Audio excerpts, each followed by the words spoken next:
체결 당시에 커뮤니스트 독도의 달을 맞이하여서 우리 영남대학 독도연구소에서 샌프란시스코 평화조약과 독도 문제에 대해서 국제 학술 대회를 갖게 되었습니다.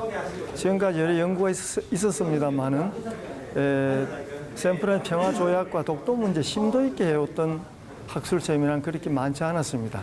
이번에 경상북도와 우리 영남대학교 독도연구소와 공동 주최로 이런 의미 있는 세미나를 개최하게 되었습니다.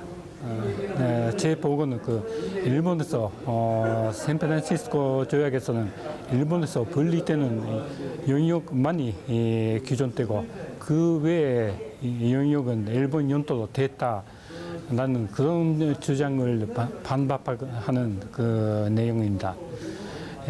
샌프란시스코 조약에 규정되지 않았던 섬은 독도뿐만 아니라 남중국해에 있는 돈사제도나 소크딜제도, 즉 하보마이 시코땅 이런 제도도 조약에 규정되지 않았습니다. 그러나 이런 섬들은 결코 일본 영토로 인정받은 것은 아닙니다. 네, 오늘 제가 말씀드리고자 한 것은 결국 일본 정부의 독도에 대한 가장 확실한 결정인 태정관 지령에 대해서 제가 말씀드리려고 하는데, 태정관 지령이 결국 1877년에 이루어졌던 태정관 지령이 언제까지 그 효력이 미치고 있는가라는 것을 좀 따져보고 싶습니다. 만약에 우리가 태정관 지령이 현재까지도 그 생명력을 가지고 있다면 독도는 1877년 이후 지금까지 우리 한국 땅이 되는 것이고, 그렇지 않으면 것인데, 그렇다면 효력이 언제까지 있냐? 그걸 오늘 학술회의 주제에 맞춰가지고 샌프란시스코 강화조약에 초점을 맞춰보고 싶습니다. 그래서 제가 결론은 적어도 1877년의 태정관 지령은 1905년, 즉 일본이 독도를 편입하기 직전까지는 무조건 효력이 살아있다는 것을 제가 말씀드리고 싶습니다. 그렇다면 결국은 1905년에 일본의 독도 편입 그 자체가 일본의 상위법을 무시한 효력을 상실하게 됩니다. 네. 중국은 1951년 9월달 샌프란시스코 평화회의에 초청이 되지 못하고, 그래서 미국의 입장은 일본과 평화조약 체결을 갖다가 하기 위해서 1947년도에 제안을 갖다가 연합국들에게 하게 되었던 것입니다. 또 1949년도 파리에서 개최된 4개 강대국 간의 외무장관회의에서 미국의 입장은 러시아의 입장과 그 당시 소련의 입장과 충돌이 되게 되었습니다. 그 당시 러시아 대표인 비진스키는 커뮤니스트인 중국을 갖다가 평화회의의 중요한 국가로서 초청할 것을 요청했고, 미국과 영국은 이러한 제안을 갖다가 거절을 하였습니다. 그리고 그래서 1949년 이 파리에서 개최된 그 당시 4개 강대국의 외무장관회의에서 러시아의 입장과 이 미국과 영국의 입장이 전혀 다르게 되었기 때문에 미국은 일본과 평화조약을 갖다가 준비하는 주된 협상국가의 이 공산주의 국가들 갖다가 제외시키려고 하는 결정을 갖다가 내리게 되었다라는 겁니다. 그래서 1950년도에 들어서 미국은 이러한 공산주의 국가들의 입장, 그리고 러시아의 입장 때문에 이 평화조약 체결이 쉽지 않겠다라고 판단을 갖다가 하여서, 그래서 러시아가 이 평화조약 체결을 갖다가 방해할 수 없는 절차를 통해서 평화조약 체결을 갖다가 하겠다라고 결정을 갖다가 하였던 것입니다. 그렇게 하기 위해서는 다른 연합국들의 협력을 갖다가 미국은 구할 필요가 있었던 것입니다. 그래서 존 포스터 덜레스가 미국 국무부 장관의 특별 자문관으로 임명이 되어서, 그래서 연합국들과 개별적인 회담을 갖다가 가져낸 것이 바람직하다라고 판단이 되어, 그래서 연합국들을 갖다가 순방을 갖다가 하게 되었습니다. 존 포스터 덜레스는 그래서 이 평화조약을 갖다가 처음 일본과의 평화조약을 갖다가 생각을 갖다가 하면서 제1차 세계대전이 끝나고 나서 독일과 연합국 간에 체결되었던 베르사유 평화조약의 내용을 갖다가 생각을 갖다가 하였다라고 합니다. 그 당시에 그래서 베르사유 평화조약이 너무 독일에 대하여 강요하는 조약이었고 억압하는 조약이었기 때문에, 그래서 그런 징벌적인 평화조약이 실제로 국제사회에서 잘 이행이 되지 않는다라는 점을 갖다가 깊이 인식을 하였다라는 겁니다. 그래서 미국의 대통령과 의회 지도자들에게도 이러한 입장을 갖다가 덜레스는 표명을 갖다가 해요. 그래서 이 미국 정부는 일본과 체결하는 평화조약 화해와 신뢰의 조약이 효과적이다라는 그런 입장을 갖다가 나타내게 되었다라는 겁니다. 그래서 1951년도부터는 미국의 그 스페셜 컨설턴트인 그 덜레스 대표단 일본에 그 파견이 되어서 일본과 협상을 갖다가 그 하였고, 이후에 그 필리핀, 호주, 뉴질랜드, 영국, 프랑스 같은 그 연합국들을 갖다가 주요한 연합국들을 방문하여 평화 조약에 대한 그 협의를 갖다가 하였던 것입니다. 그래서 이러한 외교적 노력에 의해서 미국은 1951년도에 평화 조약의 첫 번째 초안을 갖다가 그 연합국들에게 그 결함시키게 되었던 것이고, 그리고 바로 그 뒤에 미국과 영국 간의 공동 그 초안을 갖다가 만들어내게 되었던 것입니다. 그래서 이 지금 현재의 그 일본과의 평화 조약인 샌프란시스코 평화 조약은 대규모 국제 회의에서 조약문이 점차적으로 만들어진 게 아닌 겁니다. 그래서 미국이 많은 국가의 별도 회의를 거쳐갖고 약 11개월 이상의 기간을 통해서 만들어진 것이고, 그래서 1951년도 9월달에 그 개최된 샌프란시스코 그 회의는 이 평화조약의 모든 문제를 갖다가 처음부터 논의하는 국제회의가 아니었던 것이고, 평화조약을 단지 서명하기 위해서 그 연합국 대표들과 일부 공산권 국가들 갖다가 초청을 갖다가 미국이 하게 되었다라는 겁니다.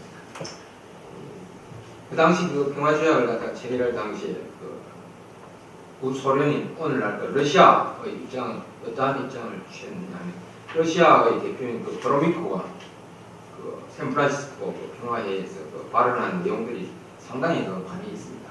그래서 그 그로미코에 따르면 어떠한 입장을 갖다가 그 표명을 갖다가 했느냐면, 일본이 그 전쟁에서 이 패전을 갖다가 했기 때문에 이제는 극동아시아에서 그 평화를 갖다가 확립할 시점이 되었다는 것이고, 침략 국가인 일본이 다시는 침략 국가로서 탄생하지 못하도록 하는 그런 평화조약을 갖다가 체결해야 된다라고 발언을 갖다가 하였던 것입니다.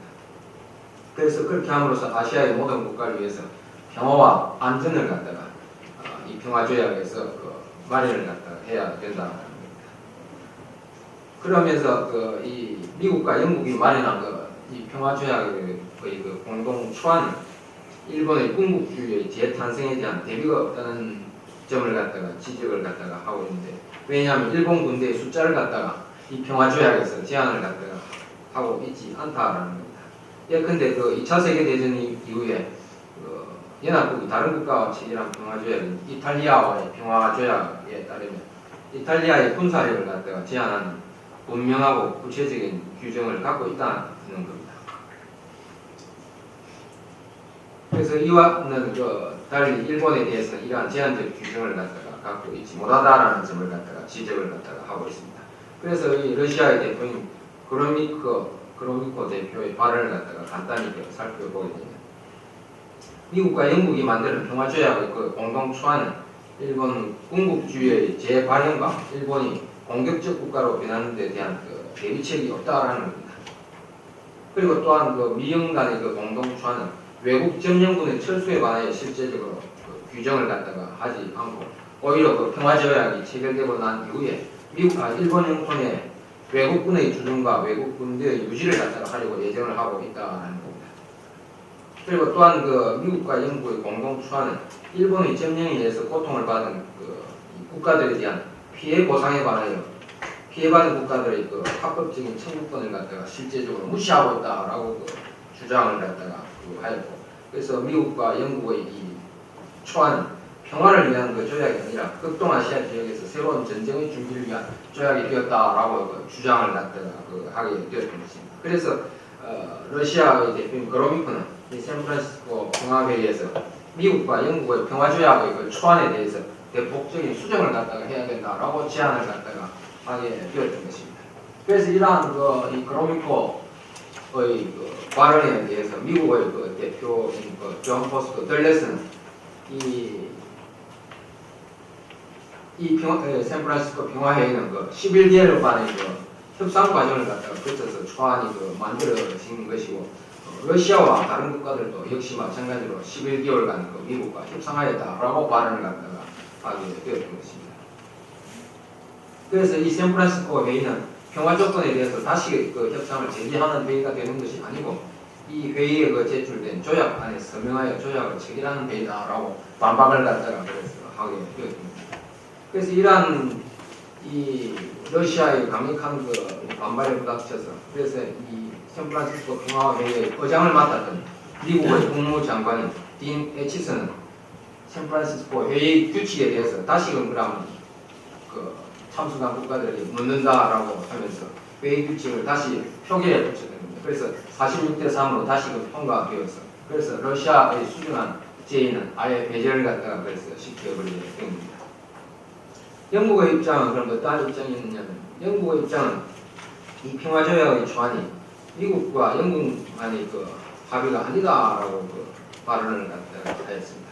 영국의 입장은 이 조약에 대한 그 문안 작성이 코먼웰스 회원국들과 지속적인 협의를 통해서 확정된 것이다라고 그렇게 발언을 하였습니다. 그래서 그 영국의 입장에서는 코먼웰스 국가들과 그 회원국들과 그 협의를 갖다가 해보니까 초기부터 이 일본과의 평화조약은 자유롭고 관대한 것이 되어야 한다라고 그렇게 믿었다라는 겁니다. 그래서 영국은 일본에게 자유세계의 국가로서 영예로운 입장을 다시 시작할 기회가 주어져야 한다라고 생각을 하고 있다라면서 그렇지만도 이 코먼웰스 회원국들이 일본의 침략으로 그 수반된 그 폭력과 잔인한 행위를 갖다가 잊어버린 것은 아니다라고 지적을 갖다가 하였습니다. 그리고 영국 대통령은 또한 어떠한 말을 갖다가 생각을 갖다가 하게 되느냐. 이 평화조약은 그 일본의 재무장에 관해서 제한하는 규정을 갖고 있지 않다는 것은 사실이다라고 지적을 갖다가 하였습니다. 그렇지만 그 과거의 조약에서 보게 되면 그러한 그 제한 규정을 갖다가 하였던 과거의 그 경험에 따르면 그러한 그 제한 규정이 시간이 흐르면서 사문화되는 경향이 있었더라는 겁니다. 그래서 실제로 그러한 이 제한 규정이 연합국들이 원하는 결과를 갖다가 성취하지 못했을 뿐만 아니라 아주 위험한 그 민족주의가 발화하는 오히려 토대를 갖다가 낳았다라고 그렇게 발언을 갖다가 하였습니다. 그래서 영국 대표의 이러한 발언에 비추어 보게 되면 영국도 미국과 마찬가지로 일본에 대하여 그래서 관대한 평화조약의 체결에 동의를 갖다가 하게 된 것입니다. 그래서 실제로 현재 체결되어 있는 샌프란시스코 평화조약을 보게 되면 지나치게 관대한 조약으로서 되어 있는 것이 한국 입장에서는 사실 좀 불만이 될 수가 있을 것 같습니다.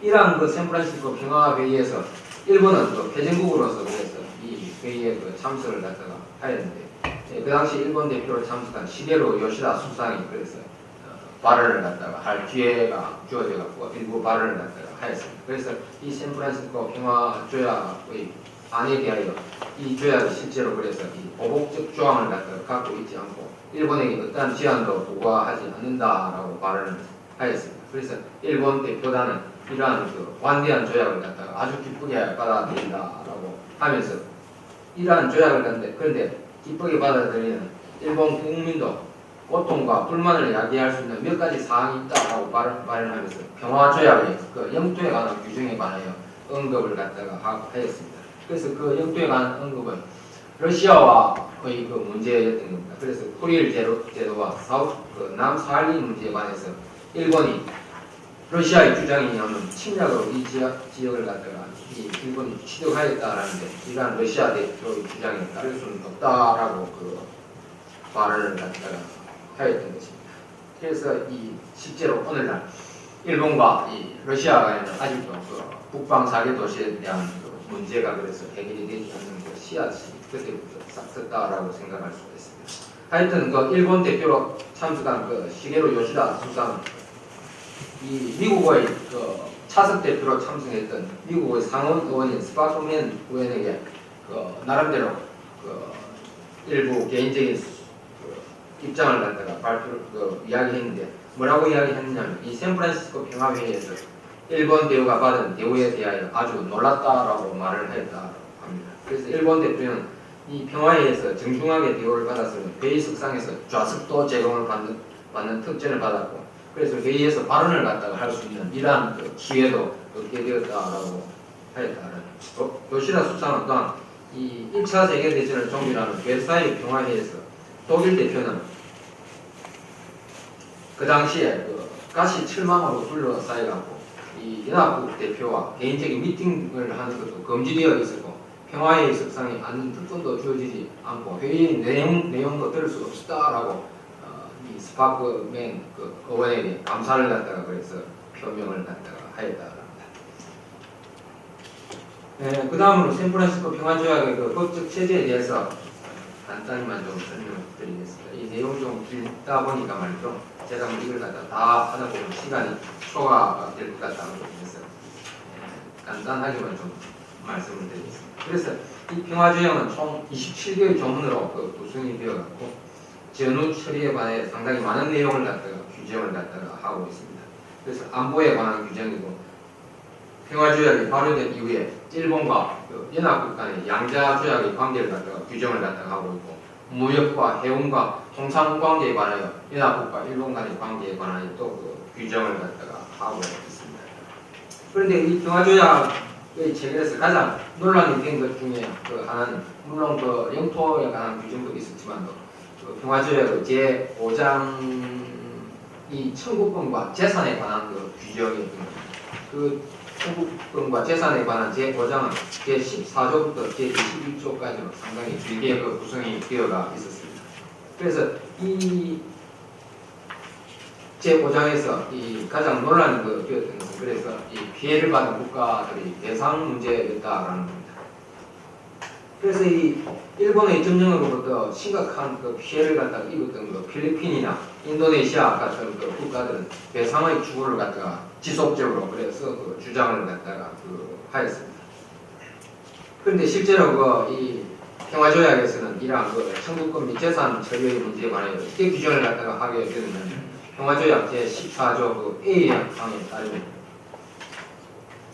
일본이 연합국들에게 전쟁 중에 입힌 피해와 고통에 대해서 배상을 갖다가 지불해야 한다라는 것을 갖다가 인정은 하고 있으면서도 일본의 자원이 그 당시에 이 연합국들에게 배상을 갖다가 지불하는 것이 불가능하다라는 것도 규정을 갖다가 하게 되었던 것입니다. 그래서 이 평화조약 제14조에서 이 일본이 완전한 배상을 행하고 동시에 다른 채무를 갖다가 이행하기 위해서는 일본의 자원이 충분치 않다라는 걸 갖다가 명시적으로 그래서 규정을 갖다가 하게 되었다라는 겁니다. 그런데 또한 이 배상 문제에 관하여 실제로 일본에 대하여 배상을 요구할 수 있는 국가의 범위에 대해서도 이 14조 A항에서 규정을 갖다가 하고 있는데 거기에서는 어떻게 되어있냐면 일본군에 의해서 점령이 되어갖고 일본군에 의해서 손해를 입은 연합국으로만 제한을 갖다가 하고 있다라는 겁니다. 그래서 그러한 손해를 갖다가 입은 연합국 중에서 희망하는 국가에 대하여만 일본과의 배상 교섭을 갖다가 하도록 규정을 갖다가 하게 되었다라는 겁니다. 그래서 미국과 영국을 포함한 대부분의 전성 국가들은 이 배상 청구권 포기를 갖다가 선언을 갖다가 하였다는 겁니다. 그래서 인도네시아와 필리핀만이 일본에 대하여 배상 신청 요구를 갖다가 하였고, 그래서 개별적인 배상 협정을 갖다가 체결을 갖다가 하게 되었던 것입니다. 그래서 한국은 이 평화조약 제14조에 의해서 연합국으로서의 말하자면 이 일본과 배상 협상을 갖다가 하지 못하게 되는 말하자면 한국은 연합국의 규정에 해당이 되지가 못했기 때문에 배상 협상을 하지 못하게 된 것입니다.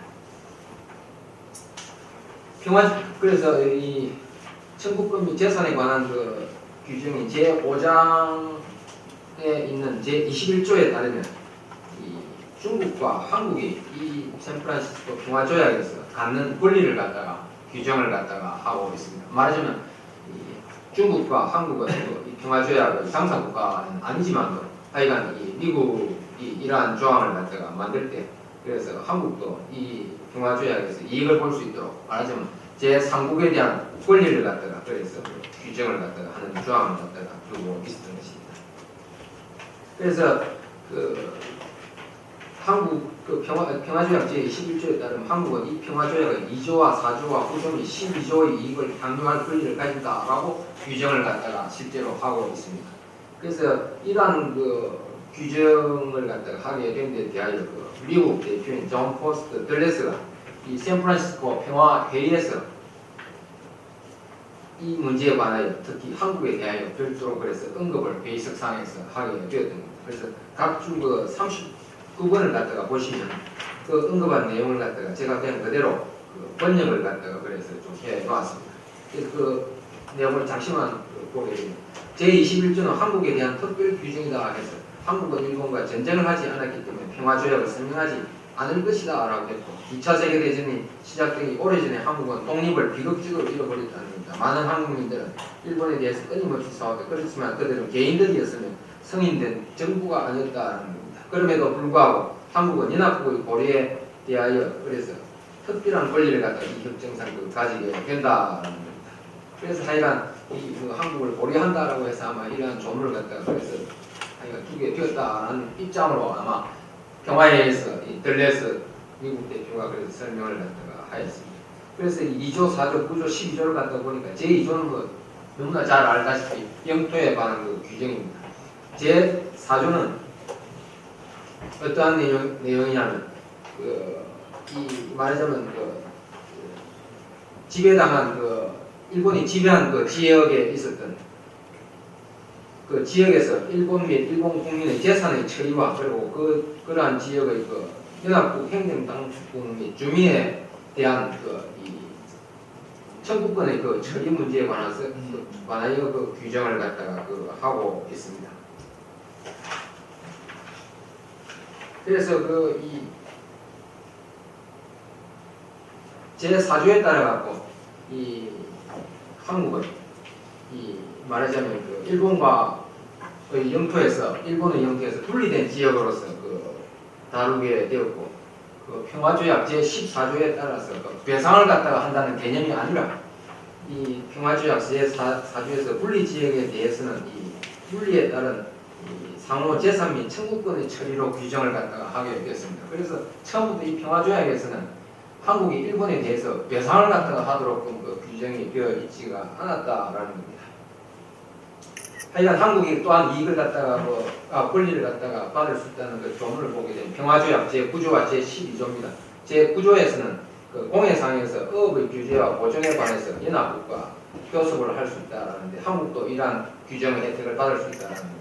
또한 평화조약 제12조에서는 연합국의 상품에 대해서 최외국 대우와 내국민 대우를 갖다가 규정하는 한국도 말하자면 이러한 혜택을 갖다가 받을 수 있다라고 규정을 갖다가 하고 있다는 겁니다.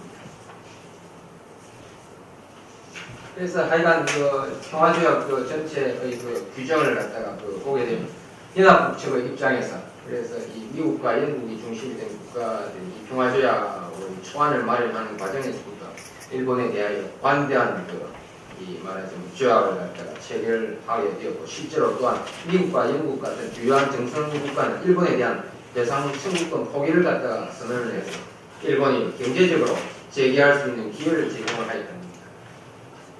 그래서 현재 일본은 이 샌프란시스코 평화조약의 체결 당시에 미국을 비롯한 연합국들이 일본에게 한 여러 가지 대우에 의해서 많은 혜택을 갖다가 받을 것이고 오늘날 일본은 그래서 이러한 혜택을 갖다가 국제사회의 평화로서 실질적으로 기여를 갖다가 하는 것이 올바른 행동이지 않을까 싶다는 것이 제 개인적인 결론입니다. 이상 발표를 마치겠습니다.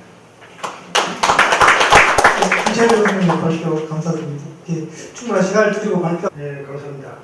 김채영 교수님 발표 아주 흥겹게 잘 들었고 좀 굉장히 관심을 가지고 저도 유한 박사님과 마찬가지로 중요한 연구라고 생각하기 때문에 굉장히 자세하게 좀 읽어봤습니다. 한국해양수산개발원 독도연구센터 현대조입니다.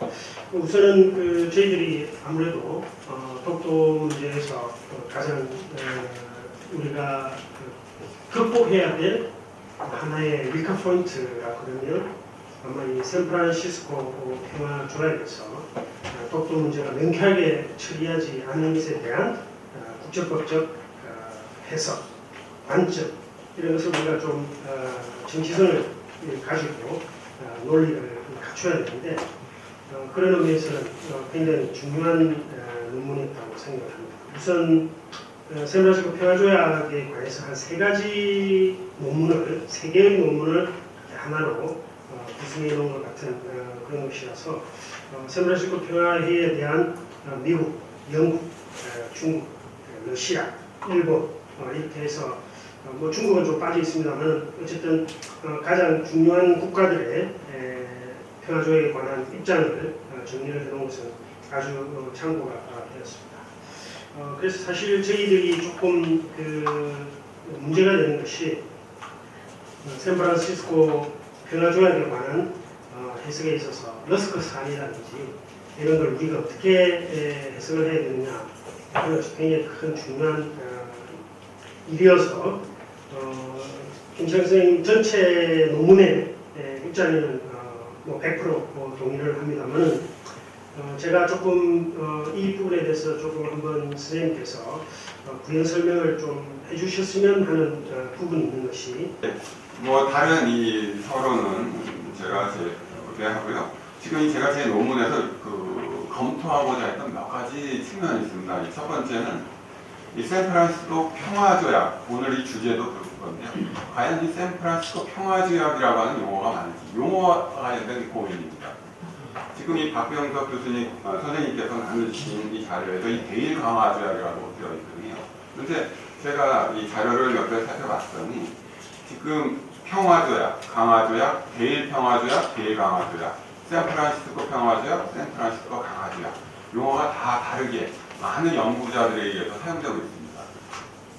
그래서 그것을 저희 국내 논문을 검색할 수 있는 시스템 두 가지를 사실 제가 검토해봤습니다. 하나는 DBPR라고 하는 논문 중심의 데이터베이스고요. 또 하나는 한국교육학술정보원이라고 하는 교육부 기관에서 제공하는 학술연구 정보 서비스 리스를 통해서 검색해봤습니다. DBPR의 경우는 주로 논문을 중심으로 하고요. 그 다음에 리스의 경우에는 논문, 단행본, 기타 보고서까지 다 포함합니다. 그런데 보니까 DBPR의 경우에는 논문으로서는 샌프란시스코 평화조약이라고 하는 용어로 논문의 제목을 쓴 사례가 가장 많았습니다. 학술연구 정보 서비스 리스를 살펴봤더니 리스의 경우에는 뭐 큰 차이 없이 이루어지는데요. 일단 이 대일, 즉 일본과의 관계를 제외하고 이 평화조약 또는 이 강화조약 어느 용어를 더 많이 쓰는지 살펴봤더니요. 평화조약이라고 하는 용어를 더 많이 씁니다. 246건이고요. 그다음에 강화조약은 216건. 뭐 전체로 보면 조금 차이긴 하지만 어쨌든 평화조약이라고 하는 용어를 더 많이 씁니다. 그리고 이 대일, 이 피스트리트 위드 저펜이니까 대일과 관련해서 용어를 쓰는 걸 보면 그것도 역시 대일 평화조약이 66건이고 대일 강화조약은 37건입니다. 대일이라고 하는 그 앞에 두 글자를 붙여서는 평화조약을 확실히 많이 썼고요. 샌프란시스코라고 하는 용어를 붙이게 되면 그때는 강화조약이라고 하는 용어를 더 많이 썼습니다. 그래서 샌프란시스코 강화조약은 76건이고 샌프란시스코 평화조약은 41건입니다. 이것은 그냥 강화조약, 평화조약 또는 대일 강화조약, 대일 평화조약과 관련해서는 평화조약이라고 하는 용어를 일반적으로 더 많이 쓰면서 또 샌프란시스코가 붙으면 또 강화조약을 많이 쓰는 이게 좀 정리되지 않은 그런 형태다. 그래서 뭐 제가 어떤 여기서 결론을 내리는 건 아니고요. 이 자리에 계신 여러분들께서 과연 이 대일 평화조약, 대일 강화조약 아니면 샌프란시스코 평화조약, 샌프란시스코 강화조약 어느 것이 좀 더 나은 그 용어의 사용인지 사실 이 밑에는 이념적인 것들이 깔려 있거든요. 그래서 이러한 것들을 고려해서 어떠한 것들이 더 나은 우리 전문가들, 학자들이 써야 되는 용어인지에 대해서도 한번 좀 의견을 주셨으면 하는 그런 부탁을 드리고 시작하겠습니다. 제 논문의 그 주요 내용은 이 샌프란시스코 조약을 그냥 조약으로 보지 않고 국제법상 조약의 한 종류로서 평화조약으로 이 샌프란시스코를 보자는 겁니다. 물론 샌프란시스코 평화조약이죠. 그런데 이 국제법상 조약의 한 부류로서 평화조약이라고 하는 것은 다른 조약과 다르게, 즉 단순한 이 국경의 획정을 위한 조약이라든가 뭐 기타 조약과 다른 평화조약으로서의 특징이 있는 겁니다. 그리고 이 샌프란시스코 평화조약이 국제법상 평화조약으로서의 특징들을 제대로 담고 있느냐를 보기 위해서 이 평화조약으로서 샌프란시스코 조약을 보자는 거죠. 그런데 이 평화조약이기 위해서는 평화조약은 기본적으로 전후에 전쟁의 당사자들 그리고 전쟁의 당사자가 아닌 당사자들도 같이 당사자가 되어서 체결하는 조약입니다. 그리고 조약의 내용에는 전쟁의 원인과 그 다음에 그 피해 그리고 피해에 대한 배상, 그리고 거기서 끝나는 것이 아니라 전후 그 지역의 질서까지를 정하는 그런 규범이거든요. 그러면 샌프란시스코 평화조약은 이러한 국제법상 평화조약으로서 이 내용을 다 담고 있느냐? 그렇지 않습니다. 당사자 문제에서 일단 그렇습니다. 아시다시피 샌프란시스코 평화조약의 내용은 사실 세계 2차 대전을 완전히 마감하는 그런 조약이 아닙니다. 유럽에서의 전쟁 그리고 그것에 대한 마감은 1991년이나 돼서야 이루어졌습니다. 소위 2+4 조약을 통해서, 즉 독일의 통일에 대한 이 4개의 나라가 합의해주는 조약으로 유럽에서의 2차 대전은 종료된 거죠. 하지만 아시아에서의 2차 대전은 결국 아시아 태평양 전쟁의 그 무대의 당사자가 되는 거예요. 그런데 유감스럽게도 미국과 영국이 주도하고 정작 아시아에서 전쟁의 가장 큰 피해를 보고 또 소위 탐욕과 이 폭력에 의한 침략이 가장 큰 피해를 입었던 한국과 중국은 배제되어 있습니다. 아시아 태평양에서의 전후 질서를 위한 법 규범으로서 이 샌프란시스코 평화조약이 그런 것들을 갖고 있지 않기 때문에, 즉 중국도 한국도 당시 소련도 당사자가 아니었기 때문에 사실 이 평화조약으로서의 원래 모습을 샌프란시스코 평화조약을 갖고 있지 못한 겁니다. 다른 측면에서 보면 샌프란시스코 평화조약이라고 하는 것은 아시아에서 일본을 떼어내기 위한 조약입니다. 왜? 아시아에는 다른 어느 나라도 주요한 아시아의 이 질서를 이끌어 나가야 될 나라들은 하나도 샌프란시스코 평화조약의 당사자가 아닙니다. 결국 샌프란시스코 평화조약은 미국이 아시아에서 일본을 떼어내서 그 당시의 이념 대립으로 인해서 아시아에서의 보루로 삼으려고 하는 그런 조약이었다라고 하는 거죠. 그렇다고 하면 원래 전후에 전쟁의 당사자들 간의 그런 이 영토라든지 또는 배상이라든지 이런 것들을 담을 수 없는 근본적인 한계가 있었다는 겁니다. 그래서 제가 며칠 전에 이 논문을 보내기 바로 전에 이 중국의 외교부 홈페이지를 가봤습니다. 중국은 지금 당장 또 샌프란시스코 평화조약의 효력을 부정하고 있습니다.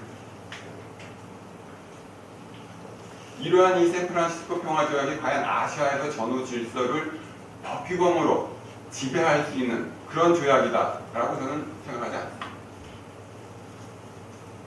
하지만 이 한국과 일본, 또 한국과 이 중국, 또 중국과는 이 야오이다오하고 생각할 문제가 있죠. 한국과 관련된 이 독도 문제에 관해서는 우리는 굉장히 샌프란시스코 평화조약에 대해서 지적하고 있습니다. 그건 물론 우리가 중국과 다른 자유민주주의 국가로서 소위 제1세계의 구성원으로서 기존의 전통 국제법을 수용하고 있는 그런 틀에 우리 국가가 들어있기 때문에 어쩔 수 없는 현실이기도 합니다. 그렇다라고 하면 샌프란시스코 평화조약을 어떻게 받아들이냐가 결국 샌프란시스코 평화조약의 해석과 아주 긴밀한 관계에 있을 수밖에 없습니다.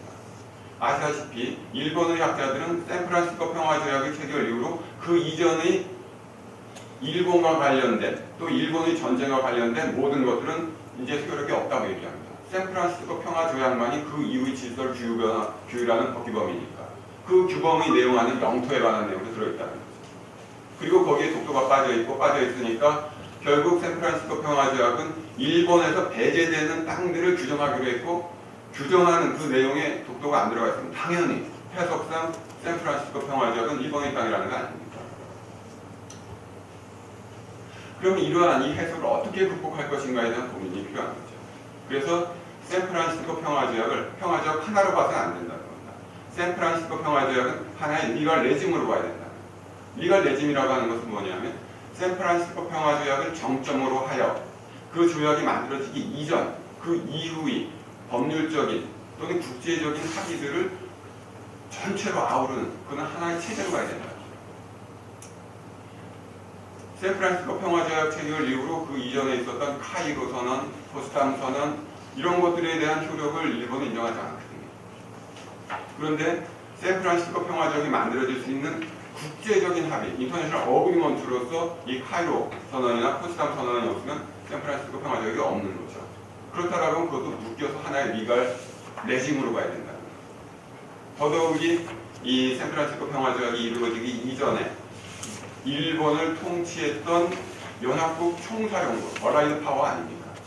그렇다면 얼라이드 파워가 내린 결정은 결국 얼라이드 파워들이 합의된 결정이라고 말합니다. 그렇다면 이것도 인터내셔널 어그리먼트죠.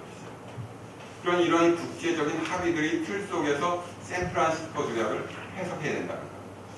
그렇지 않고 샌프란시스코 협정 체결 과정에서의 여러 나라의 입장이나 또는 단지 2조 A항의 해석에만 좁게 이 시각을 좁히게 되면 우리 대한민국 입장에서 독도의 영토 주권을 얘기할 수 있는 국제법적 근거로서 국제적인 합의들이 굉장히 작아진다. 우리가 그렇게 작은 시각에서 샌프란시스코 평화조약을 볼 필요는 없다. 그렇다라고 하면 이 샌프란시스코 평화조약이 이 독도와 어떠한 이 독도 문제에서 어떠한 중요성을 갖느냐. ICJ 제가 판례를 쭉 제가 해놨는데요. 이 국제법을 하시는 우리 김태형 교수님이나 많은 분들은 다 아시겠지만 ICJ는 기본적으로 법률에 의해서 재판. 여기서 법률이라고 하는 것은 국제법에 의한 재판입니다. 어느 한 국가의 국내법상의 규정은 하나의 팩트, 사실에 불과하지 그것이 ICJ가 준용해서 어떤 분쟁에 적용할 수 있는 준칙이 될 수는 없습니다.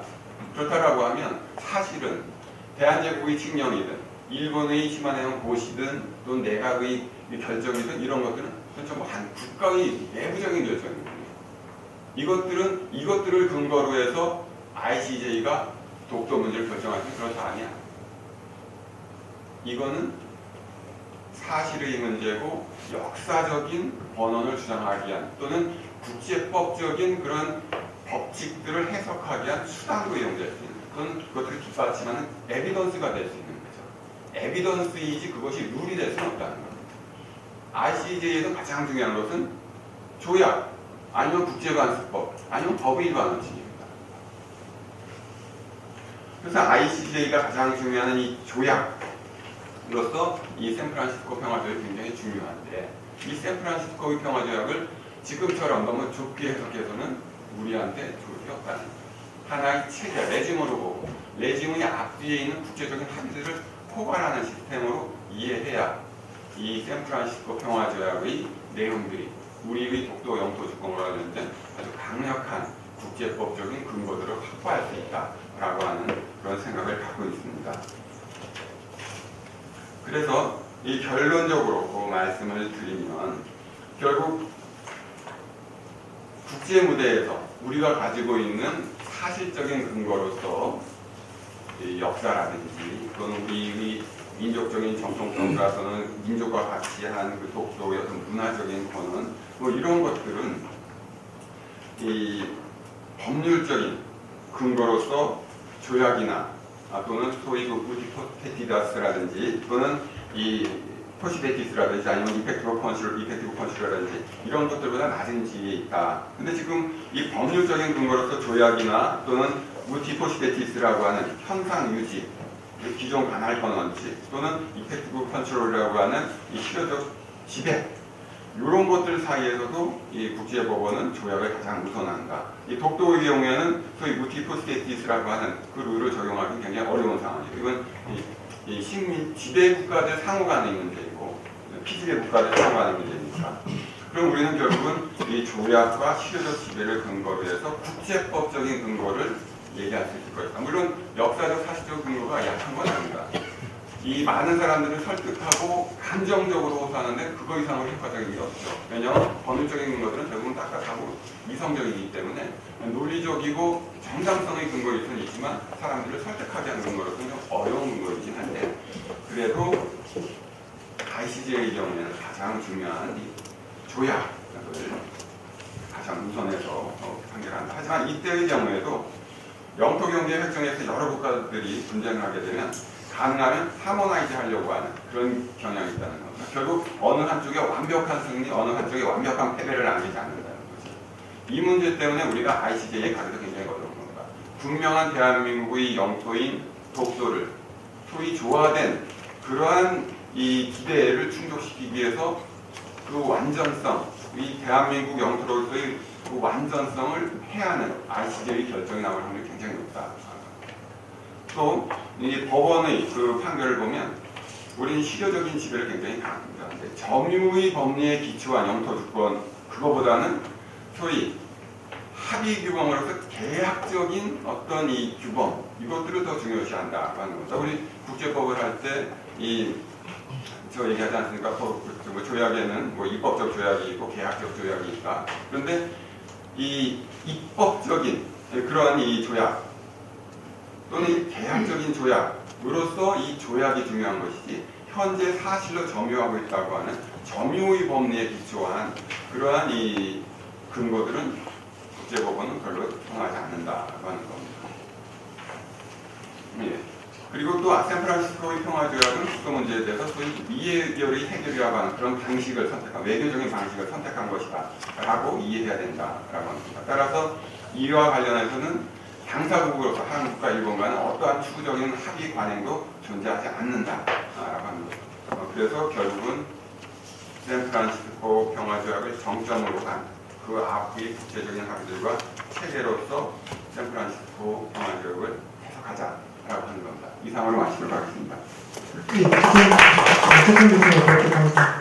조약 자체만으로 보기보다는 조약이 가지고 있는 전후 사정들 이런 것들이 포괄적으로 연구 검토해야 되지 않냐 이렇게 말씀하신 것 같습니다. 예, 이 본발표에 대해서는 한국해양수산개발원 최지연 전문연구원님과 독도조사연구학기 이동원 회장님께서 토론을